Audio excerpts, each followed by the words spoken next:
been in situations now where you've taken the direct snap, you've taken off running. It seems like every time you kind of get that play, you have a big hole to be able to go down.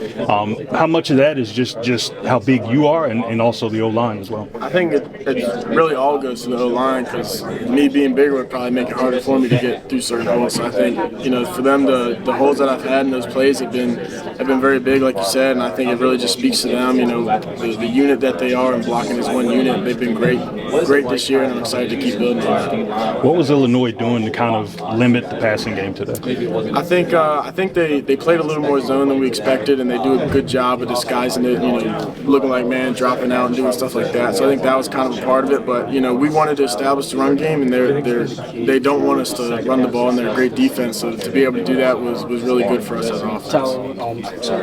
When you're running the ball the way you guys are, it's churning and going. You kind of feel the defense start to crack, and then start to break in terms of the will. Yeah, I think we definitely, as an offense, when you keep getting those positive 5-6 yard gains, you kind of start building your confidence. And we talked about during the week, don't get bored being efficient because it's a good defense and they're not going to let up a lot of big plays, but 5 to 6 yards can turn into 12, 15-yard runs in the fourth quarter. So I think that's kind of what we focused on and what we were looking to do towards the end of the game. Don't be bored being efficient. Did that come from Coach K?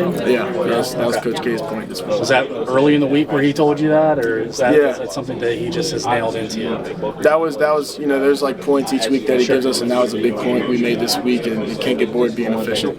Thanks, Al. Appreciate it. Tyler, can you describe again the overall run blocking ability from the offensive line to yourself and the other tight ends? Yeah, I think obviously we had, Fat had 100 and Nick was right at like 95, so it speaks to the unit. It's the offensive line have done a great job. I think the tight ends, we had Luke and Khalil in there with me, 3 tight end sets sometimes, and we, the mentality that we have that Ty Howell puts in us is, we got to run the ball, we got to be able to block. So that's kind of what we take pride in, and I think that showed up in today's game.